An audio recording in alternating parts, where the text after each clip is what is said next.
Halo CD Bestie, gua Nayaka. Check out my interview with Creative Disc, the #1 music website in Indonesia.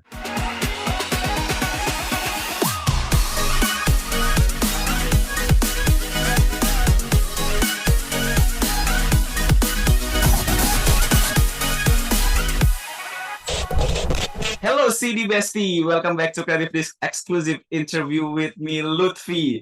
And right now we have a guest. Ini bukan guest biasa karena ini gua datengin langsung dari Indonesia ya. Jadi kenapa gua ngomongnya begini? Karena kita bakal ngomongin soal musik hip hop. Ya Allah, ngomongin soal musik hip hop, berasa kayak Hip hop gimana? banget. Kita bakal ketemu sama salah satu rapper dan hip hop, ada rapper yang rising star di Indonesia. Dia sudah merilis album terbaru yang berjudul Culture Shock atau Geger Budaya, dan kita akan bercerita banyak tentang album barunya, dan kita akan bertanya apakah debu Texas lebih enak daripada debu di Jakarta. Jadi langsung aja gua akan memperkenalkan tamu kita di Creative Disc Exclusive Interview. This is Ariel Mayata. Wow, bum bum bum bum, pe pe pe pe. Jadi Kalau baik, alhamdulillah. Lu gimana? baik, man, alhamdulillah. First day. Alhamdulillah. Nah, ini hari pertama puasa ya. Alhamdulillah kita langsung disuguhin sama Ariel Nayaka.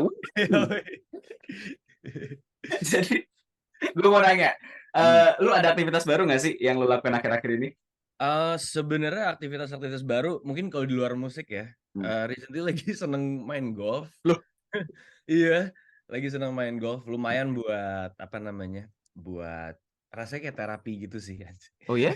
Rasanya kayak terapi gitu karena kalau main golf rasanya kayak lawan sendiri ya, bukan lawan orang lain gitu loh. Kayak musuhnya tuh diri sendiri kalau lagi main golf. Jadi Oh ya? iya, jadi gue lumayan ngerasain kalau misalnya habis kelar main golf itu Hmm. tuh apapun yang mau gue kerjain, mau itu studioan, bikin musik, Hmm. atau itu meeting, atau even an interview like this, itu rasanya jadi lebih lega sih karena udah ngelewatin kesel-kesel gitu loh di lapangan. Jadi udah ngelewatin unek-uneknya hidup, jadi jadi udah lebih fokus nih ngejalanin things in life kayak gitulah in a way. So I really like golfing. Hmm. Uh, Selain itu sih, lagi berusaha balik lagi ke olahraga yang serius kali ya, misalnya kayak Iya. sepedahan. Hmm. Dulu kan sering sepedahan gitu, so I guess more in the olahraga lifestyle kalau di luar musik. Ya. Oke. Tapi agak random ya. Gue juga lihat di IG lu kebanyakan main golf itu agak-agak random ya. Ya. Tiba-tiba ketemu golf gitu loh. Lumayan.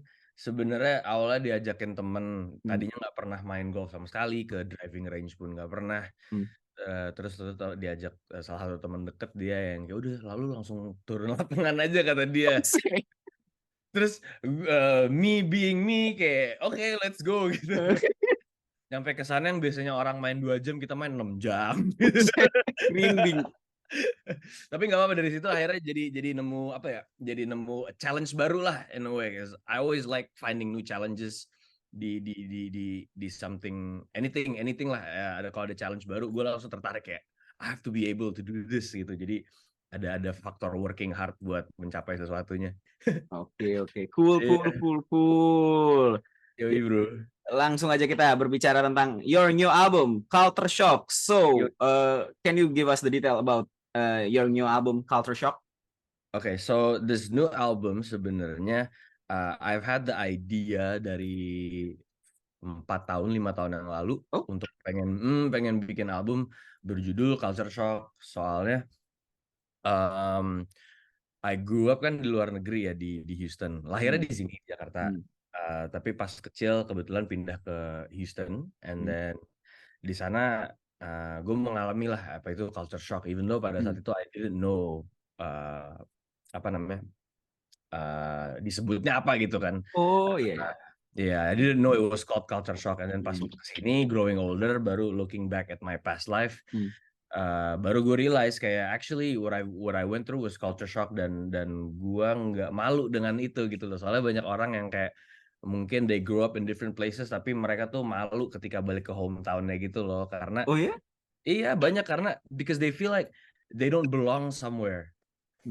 Mereka mungkin mereka merasa terlalu terlalu bule buat Indonesia atau mungkin mereka merasa terlalu Asian buat di luar negeri because because I felt like that and for the longest time I've always felt not ashamed tapi kayak not really proud of it karena everybody that's around me seems like they're home except me, you know. Tapi the older I get, the more that I realize I find that that's what makes me unique from everybody else. Oh And gitu. yeah, and then I realized that I shouldn't be afraid to be unique. I shouldn't be afraid to be different. Makanya I realized that I really need to make an album about culture shock dan album ini tuh sebenarnya ya itu konsepnya udah ada dari 4-5 tahun yang lalu, tapi baru get around into doing it tahun lalu sih. Tahun lalu kita baru garap materinya. Walaupun konsep dan nama albumnya udah ada dari bertahun-tahun lalu, tapi sebenarnya albumnya baru digarap tahun lalu gitu loh.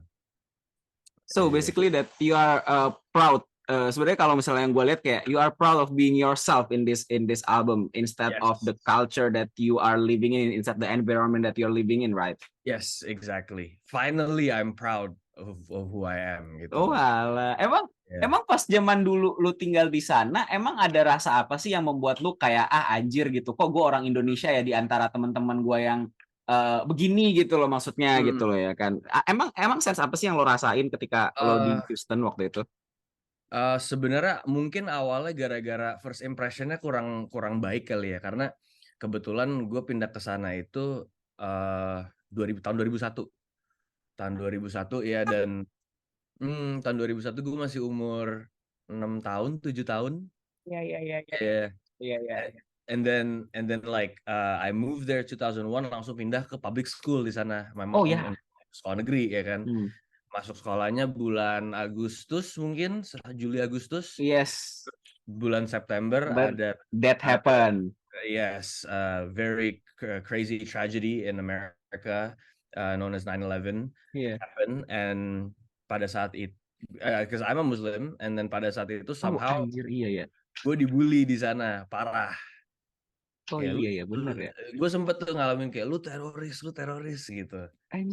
Yeah, it's crazy. I went through all that dan gue sempet shock gitu loh karena kayak ini culture shock pertama gue karena kayak kok gue dikatain kayak gini gitu loh, because I'm not, you know. Iya. But the good thing out of that is akhirnya yang my first friends di sana orang-orang yang berani nemenin gue atau give me attention and kita ngobrol itu adalah orang-orang yang kebetulan juga imigran, African Americans, Hispanics. Yes, that's how I got into that culture very very very early on.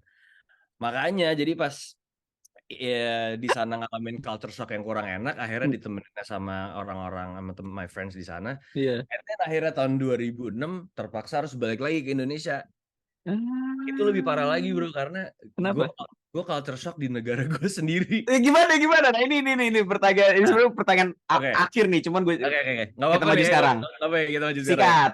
Oke. Jadi hal yang paling pertama adalah kalau di Amerika itu dari gue SD, lu kalau mau terlihat keren nih di tahun ajaran baru nih, di awal tahun ajaran tuh, berdasarkan sneakers lu. Yes. What sneaker do you wear on your first day of school itu menentukan lu keren apa lu cupu gitu lah ibaratnya. Jadi gue setiap tahun selalu gue di sana, my mom juga she financially limited and everything, jadi dia selalu kayak kamu cuma boleh beli 1 atau 2 sepatu per tahun. Karena ulang tahun gue di Agustus dan ulang tahun gue itu di awal tahun ajaran, jadi gue selalu dapat 1 jatah sepatu yang oke lah gitu. Jadi gue sebelum mulai tahun gue dibeliin 1 Air Jordan. Yoi, only one, dan itu 1 Air Jordan harus gue bikin les lama sampai akhir tahun ajaran. Iya. Yang penting awal masuk sekolah sepatunya keren gitu, yang penting sepatunya Air Jordan lah gitu. Itu beli di official store-nya Nike. Di Nike, di Foot Locker lah atau apalah. Foot Locker ya, bukan di Macy's gitu-gitu. Bukan di Macy's. Bukan. So I adapted that pas gue pindah ke Indonesia. Gue 2006 pindah ke Indonesia. Oke, gue pengen bikin first impression yang oke. Gue pengen nih sepatu yang new school new shoes for school gitu loh. Belilah Air Jordan, nyampe nih ke sekolah di Jakarta baru hari pertama. Dikatain lagi, ngapain lu pakai sepatu basket ke sekolah? Kelar, gue disitu bingung lagi loh, kok gini sistemnya? Jadi apa yang harus bikin keren? Gue perhatiin semua orang di situ pada pakai sepatunya Converse, Vans dicoret-coret Iya, sana. iya, iya, iya. Ya udah tuh dari situ tuh apa ya? That's when I first realize kayak, oh ternyata beda ya. Tapi karena gue udah nge-realize perbedaan dari Indonesia sama Amerika pas gue pindah ke Amerika, apa ya? Kayak I know where to start in order to adapt. Lama-lama akhirnya gue adaptasi di sininya tuh lewat musik. Yang gue tadinya dengerin hip hop only, akhirnya gue sekarang mencoba dengerin My Chemical Romance. Ya kan? Yang pada zaman itu ya kan, Iya, My benar, Chemical benar. Romance, Panic at the Disco, emo, pop-punk lah segala macam, sampai Mm. ujung-ujungnya bikin band juga, bikin band gitu. So I guess pada dasarnya music is the thing that made me adapt back ke Indonesia. Iya, menarik ya ternyata ya, karena memang tahun-tahun segitu 2006 ya, yang secara gua ngalamin langsung, lu kalau nggak pakai Converse atau Vans ya lu nggak keren gitu, Gak ya nggak sih? asik, Nggak asik gitu kan. Bener. Oke, sekarang gua mau nanya tentang, kita balik lagi ke, kita akan speaking about the album itself. Kalau misal dari lo sendiri, apa sih yang membedakan album ini daripada album lo sebelumnya? Karena kan lo udah ngerilis banyak banget album, termasuk mixtape juga kan. Apa sih yang membedakan dari setiap projectnya, termasuk di Culture Shock ini? Mungkin kalau buat Culture Shock ini, yang satu sih secara bahasa ya, udah lebih banyak bahasa Indonesia. Yes. Udah lebih banyak bahasa Indonesia. Jadi selama pandemi, I've gotten more comfortable with writing in bahasa.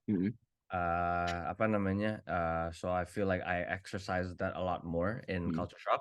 Terus juga secara sound gue lebih banyak eksperimental dari sebelumnya. I feel like dan apa ya, secara pembuatannya sih yang seru banget. Soalnya pembuatannya we made it in Bali last year. Yeah, we were in Bali for like 2.5 months. Yeah, with the two producers, ada Greybox sama Toshiki. Itu my friends dari lama lah di sini. Terus mereka kebetulan tinggal di Bali, and so I was like, oh, let's just go to Bali. Ini kita itu juga mungkin baru setahun setelah pandemi, jadi kita dari kemarin bikin musik tuh cuman ya kayak gini nih, lewat Zoom. Pakai Discord kita bikin musik bareng. Nah akhirnya kita yang kayak yaudah kita tinggal bareng nih di satu villa selama sebulan 2 bulan gitu, buat bikin musik aja. Jadi kita setiap kali bangun tidur ngopi, bikin musik bareng sampai malam, tidur besoknya gitu lagi sama 2 bulan lah. Workshop ya. It was a very very nice workshop. Itu selama di Bali pergi party aja hampir nggak pernah, men. Kayak bener-bener di villa aja. Di area? Di area Seminyak. Oh, Seminyak. Ya. Masih ada akses makanan lah ya. Masih ada akses makanan, Jadi masih nyaman lah gitu loh. Saking nyamannya sampai nggak mau keluar villa. But it was good. Dan ya ini album Culture Shock that you hear now adalah hasil dari yang kita bikin di Bali gitu. Terus itu juga ada beberapa teman-teman dari Malaysia, ada Sonowan, my very good friend from Malaysia. Dia datang bantu produce, bantu nulis, bantu ya hangout juga lah sekalian gitu. Iya. Tapi sebenarnya pas gue denger ya, ini dari pendapat gue sendiri ya. Ini pas gue denger ada beberapa lagu yang sebenarnya lu tuh agak mellowing out sebenarnya di album ini gitu ya kan. Agak mellowing out, dan kayak lu kan bener-bener dulu kan yang rough gitu ya kan, yang bener-bener kayak misalnya gimana ya, tanpa ada yang aling-aling lah kalau bahasa di sini lah ya. Tapi di sini di album ini menurut gue menarik karena lu tiba-tiba jadi mellowing out banget gitu loh. Is it any reason behind that on this project? Thanks for pointing it out. Soalnya emang that's the actual me that I'm comfortable with. Oh really? Bikin mellow music, like I like making hip hop music. Yes. Dan apalagi yang hard rap, trap music, I really Iya. I really love making it. Tapi sebenarnya that's not really me. That's just that's like I like to listen to Travis Scott misalnya. Iya. That's me trying to be Travis Scott sebenarnya. Oh gitu. Tapi yang mellow ini tuh sebenarnya yang real me tanpa referensi apapun sebenarnya. Iya. Karena gimana ya? Gue kalau denger karya lu sebelumnya tuh kayak you're playing rough, you're playing like dirty, you know, you playing like you want to show the swagger and the romantic at the same time. Tapi pas gue denger ini kayak lu kayak romantisnya gila banget gitu loh. Dan sebenarnya apa sih kaitannya dengan mellowing out ini dengan culture shock ini gitu ya kan? Ada kaitannya nggak sih sebenarnya kalau dari segi lo sendiri? Ada, because sebenarnya part of apa kisah gua yang mengalami culture shock gitu, lo pindah sana pindah sini, it always revolves around love. It always revolves around love. Oh, Whether it's love for my family or love for a girl, yeah. my mom, my sister gitu loh, kayak there's always like love involved. So there's always some sweet moments. Makanya ada track nomor 3 judulnya Sweet Time. Like if you watch the music video is about me hanging out with my friends, my mom, terus ada footage pas gue masih kecil di Amerika di musik videonya. Jadi ya emang that's the kind of vibe that culture shock is about. Walaupun gue mengalami sesuatu yang kurang nyaman gitu, culture shock sendiri, tapi I've always been supported by love around. That's why everything is so like more, it's a bit more mellow lah. Oh alah, ya. Akhirnya gue dapet, karena gue sebenarnya jujur ya, awalnya gue agak kebingungan karena dengan lirik lo yang mellowing out kayak gini gitu ya kan, gue agak nggak nemu nih culture shocknya di mana gitu ya kan. Once you describing it, I can like, oh I get it right now why you are describing this is like the culture shock, and this is unique for me too because you know culture shock kan nggak gimana ya. I think like culture shock itself is not about the habit or the you know the kebiasaan orang itulah ya kan, tapi tentang juga ternyata bagaimana kita itu ngalaminnya gitu ya kan. Benar, experience-nya sendiri. Yes. That's a great statement I think. Yes sir. Oke, dan ini gue mau berbicara juga tentang satu track ini, juga ada yang unik juga. Speaking about lu sekarang lagi sering banget nge-rhyme dengan bahasa Indonesia gitu ya kan. Ada satu track yang menurut gue unik, yaitu Marilah Berdansa. Karena ada rima, oh kesempatan aku tangkis macam aku Taufik Hidayat. Itu idenya datang dari mana cuy? Nggak tahu, itu tiba-tiba aja tuh lagi rekaman di sini, lagi di rumah, and I was just having an idea of maksudnya itu beatnya kan Sonawan kan yang bikin. Itu dia ngirimin satu pack isinya ada 5 beat, salah satunya beatnya Marilah Berdansa, instrumentalnya. Dan itu gue freestyle aja jujur sebenarnya. Itu gue freestyle, I just freestyled what sounded nice and sounded well, and I wanted to pay representation untuk Indonesia juga gitu loh. Taufik Hidayat is menurut gue salah satu GOAT lah ya, yes, in the badminton lah. Yes, in the badminton, di dunia olahraga Indonesia, Champions Indonesia, menurut gue dia salah satu GOAT-nya lah. Yes, gitu. Jadi I feel like it's right to mention Taufik Hidayat, dan juga di musik videonya gue coba nge-recreate momen di mana Taufik Hidayat menang gold kan kalau nggak salah ya. So I feel like I needed to showcase that gitu loh. Oke. Nah, speaking about berbicara tentang lu nge-rap tentang bahasa Indonesia, ada kesusahan nggak sih pas awalnya lu adaptasi dari bahasa Indonesia, nge-rap bahasa Indonesia dengan bahasa Inggris? Dan kalau misalnya ada kesusahan, lu punya trik sesuatu nggak untuk mengatasi challenge itu gitu? Jujur susah banget. It took me a couple of years untuk bisa. Soalnya vocabulary gue dalam bahasa Indonesia tuh lumayan minim ya kok dibanding bahasa Inggris. Iya. Oh, it's messed up bro. It's messed up. Kayak gue selama SMA di Indonesia, nilai paling jelek itu bahasa Indonesia. Iya. Aren't we all? Aren't we all probably ya. And apa namanya, triknya waktu itu pas awalnya bisa adalah sebenarnya tipnya dari Sonawan waktu itu. Dia soalnya dia juga di Malaysia, dia awal mulai karirnya juga dengan bahasa Inggris semua. Oh iya benar. Dia dengan bahasa Inggris semua, and then like eventually somewhere along the way dia realize kayak dia harus juga pakai bahasa Melayu gitu loh. Dan he told me his trick when he was learning to transition the language. He was like, write the music first in English and then find a way to translate it. Jadi kayak tulis dulu dengan bahasa Inggris, soalnya kalau mulai dengan bahasa Indonesia dengan vocabulary bahasa Indonesia yang minim, nggak akan kemana-mana tuh nulisnya nggak. Gitu. Exactly. So you translate it, or bisa juga mulai lagunya dengan line pertamanya bahasa Indonesia, habis sisanya bahasa Inggris.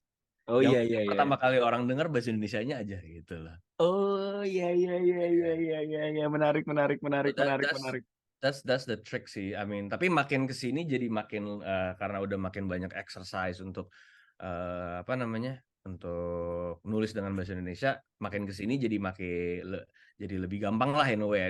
It's still not the easiest for me, tapi I like the challenge. Jadi setiap kali nulis dengan bahasa Indonesia pasti I learn something new, entah phrasing yang baru atau syllable-nya atau rhyme scheme-nya atau segala Rhymes-nya. macam. Iya Gitu. iya iya iya iya iya iya.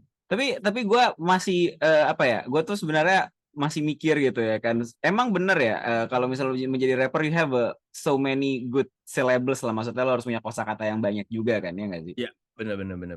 I mean, punya banyak kosakata yang rhyme scheme. Misalnya untuk kata car kita Ah, punya bar, far, apa gitu. ar. Iya, maksudnya untuk punya kosakata itu bagus iya untuk nge-rap, tapi at the end of the day harus juga bisa punya sense of composing a music. Oh, Gitu loh. oke. Soalnya a lot of people can rap, but not a lot of people can actually compose music. Compose music as in like lu harus tahu nih strukturnya ini intro, abis intro, verse, abis verse, chorus, abis chorus, verse 2. Banyak orang yang jago nge-rap tapi nyusun itunya mungkin kurang gitu loh. Mereka lebih jago nge-rap and at the end they're just gonna make one long song of mereka nge-rap tapi nggak ada catchy-nya, nggak ada strukturnya, nggak ada dinamikanya. So I feel like that's way more important than kosakata sih. Oh wow, ya ya ya ya ya ya. Interesting. Yeah. Oke, sekarang gue mau nanya satu lagu juga ya, yang berjudul Pop. Nah ini bisa diceritain dengan kolaborasi lo dengan Alif Yes. berjudul Pop ini, because I really like Alif karena menurut gue sendiri, gue pernah interview Alif juga zaman dulu, Right. one on one, dan dia bilang sama sih challenge-nya adalah nge-rap bahasa Melayu itu jauh lebih susah nge-rap bahasa Inggris, but somehow he made it. Yeah.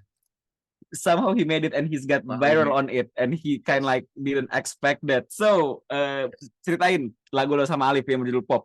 Oke, sebenarnya sebelum even I knew Alif, I'm a big fan of him.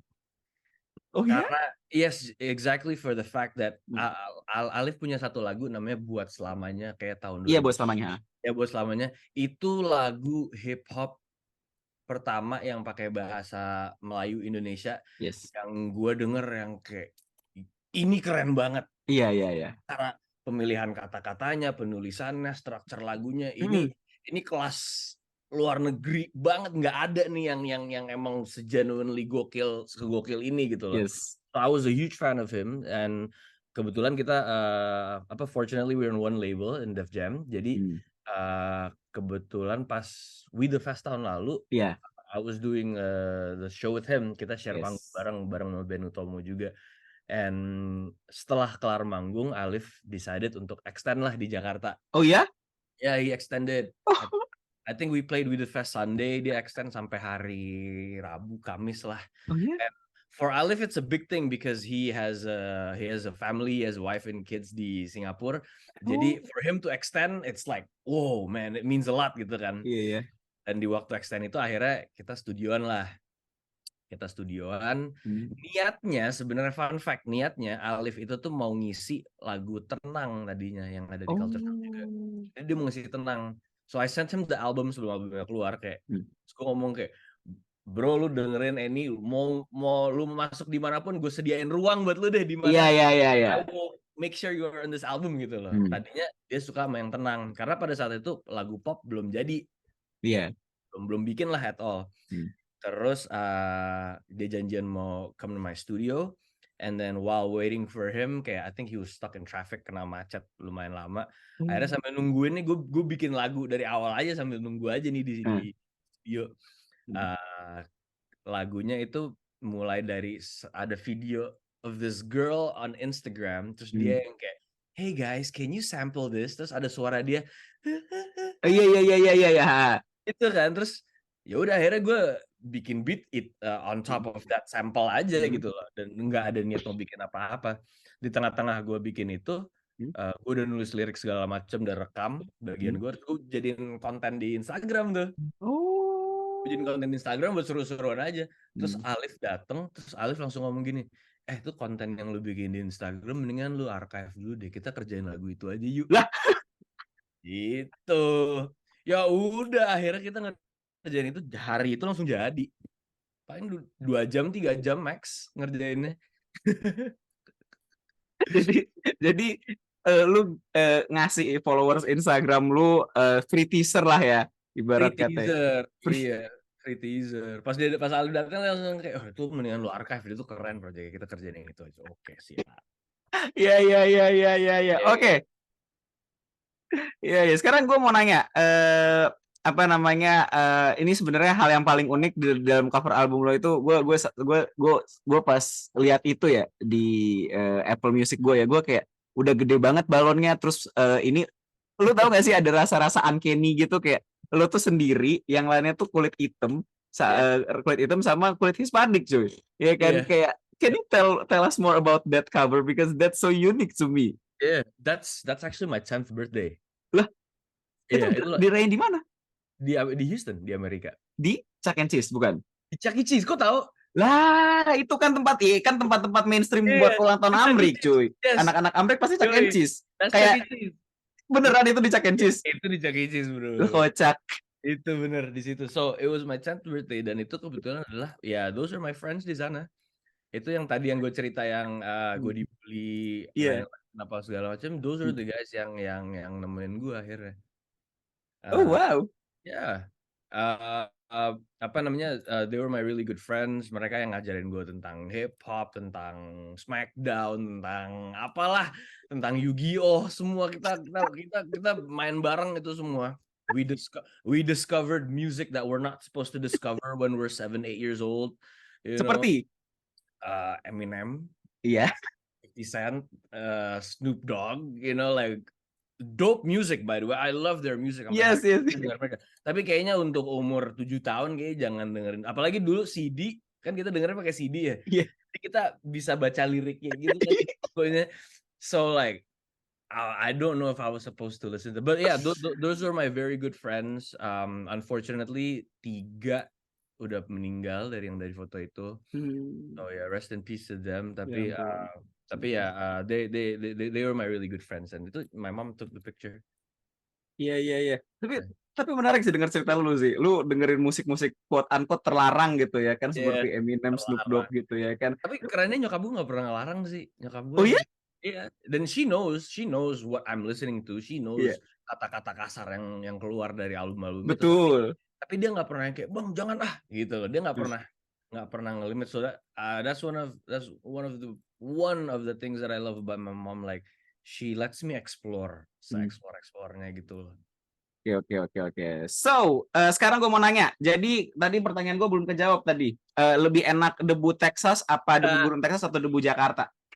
Jujur sebenarnya kurang lebih sama ya, karena Texas juga panas ya. Oh iya? Texas is very hot bro. Kayak kalau summer bisa nyentuh, kalau Celsius bisa 35. Ya Allah, sama kayak di sini. Sama. Kalau winternya juga enggak. It doesn't snow. Rare. Kalau snow pun cuma dikit gitu loh. Oh ya Allah. Oh iya? Ya, pernah I think 2 years after I went back to Indonesia, di sana sempat ada snowstorm. Tapi once in like 100 years. Enggak, basically Houston is hot. Jadi debunya sebenarnya sama aja kayak di sini. Oh gitu. Iya, panasnya gersang. It's basically the same secara weather lah. Oke. Menarik. Dan sekarang gue lanjut ke pertanyaan berikutnya ya. Jadi coba lu sebutin satu album hip hop terbaik versi lo dan satu album non hip hop terbaik versi lo all time. Oke. Album hip hop. Coba start di hip hop dulu ya. I guess albumnya 50 Cent yang Get Rich or Die Trying. Wah, kenapa? Karena itu album hip hop pertama yang gue tertarik sama hip hop. Itu lagi masih Yep. Alright. Sorry nyokap gue. Iya, tip salam. Apa namanya, I guess 50 Cent. Soalnya itu gue discover pas masih umur 9 tahun, Oh ya? ya. Dan itu lagi road trip lah sama keluarga lagi road trip dari Seattle ke San Francisco. Oke. So it's a long drive, it's like 12-13 jam kita Oke. mobil. Dan sebelum kita berangkat, nyokap gue yang kayak, oke kamu boleh beli 1 CD ya, karena pakai Walkman gitu kan zaman dulu. Oke. Terus nyokap gue kayak, kamu jatahnya cuma beli 1 CD ya. Terus Oke. mahal lah. So, yaudah kamu Iya. beli 1 CD. Yaudah, I went to the CD section di Target kalau nggak salah. Target. Gue bener-bener milih album berdasarkan cover. Oke. Dan karena gue pada saat itu lagi into hip hop, jadi gue ke section hip hop ya kan. Hip hop benar. Cari ini cover yang paling gila mana ya, paling unik nih ya. Pada saat itu cover 50 Cent tuh. Iya. Shirtless ya kan, ada bullet hole-nya. Bulatnya. Gagah banget deh, keren banget nih orang ya kan. Gue beli albumnya, terus pas nyamperin nyokap gue di kasir mau bayar gitu, si orangnya bukan marahin sih, tapi ngasih tahu nyokap gue kayak, lu yakin nih album buat nih anak? Kan bener. Dijelasin gitu, ini pakai bahasa Inggris kan, ini bu, ini ada parental advisory nih, like you can't give this. Terus nyokap gue, it's for my son. Oke, beliin aja, beli. Ya udah, gue selama di mobil dengerin lah itu. Cuman ada 1 album kan, jadi 13 jam ya udah itu doang entertainment gue. Sambil baca liriknya tuh di buku-buku. Hancur ya. Rusak tuh. That's funny shit, man. That's a really funny shit story. Umur 9 tahun langsung hancur tuh, rusak gara-gara dengerin lagu itu, album itu. Gangster rap langsung ya. Langsung. Tapi abis denger album itu baru gue kan ada featuring Eminem gitu. Nah, gue suka banget sama suaranya Eminem. Pada saat itu I don't know what Eminem looks like. Gue cuman tahu ini pas ada lagu ini yang featuring Eminem, liriknya keren sama suaranya keren banget gitu loh. Ya udah pas mau trip balik ke waktu itu lagi kan dari Seattle San Francisco. San Francisco mau balik lagi ke Seattle. Itu gue beli album Eminem Marshall Mathers LP1. Udah dengerin Eminem tuh on the way back. Around that time 8 Mile keluar. Wah, pas banget. Tapi gue gak sempat nonton di bioskop karena 8 Mile itu rated R. Oh, nggak boleh. Nggak boleh. Even gue di accompany orang tua nggak boleh. Oh gitu di sana tuh. Iya, kalau di beberapa state ada yang lebih longgar lah peraturannya. Beberapa state ada yang lebih strict, dan kebetulan gue waktu itu lagi di state yang agak strict, jadi kayak even didampingin orang tua nggak boleh nonton film itu. Oh gitu ya. Menarik. Sampai akhirnya tahun 2004-2005 liburan ke Indonesia, nemu DVD bajakan. Ada tuh 8 Mile, langsung gue cuma mau itu.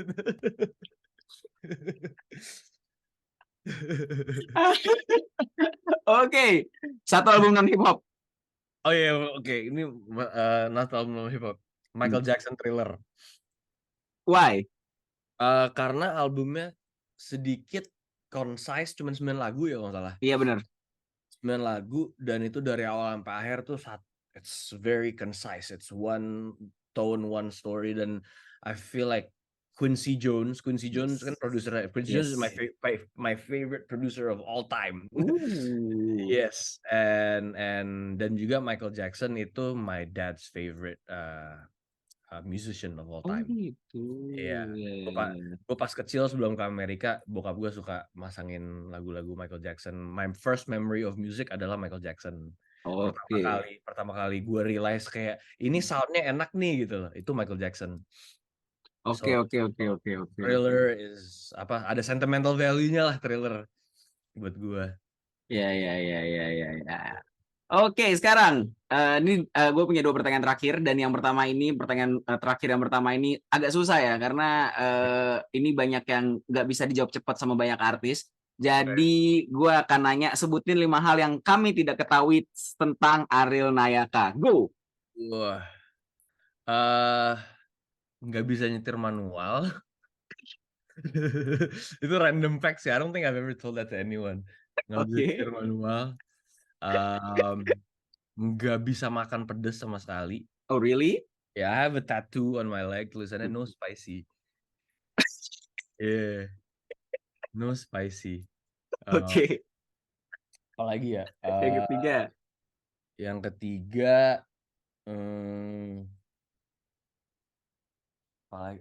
Gue nggak bisa main olahraga yang berbawa tim, like team sports. Oke. Main bola, main basket pasti gue cupu banget. Oke.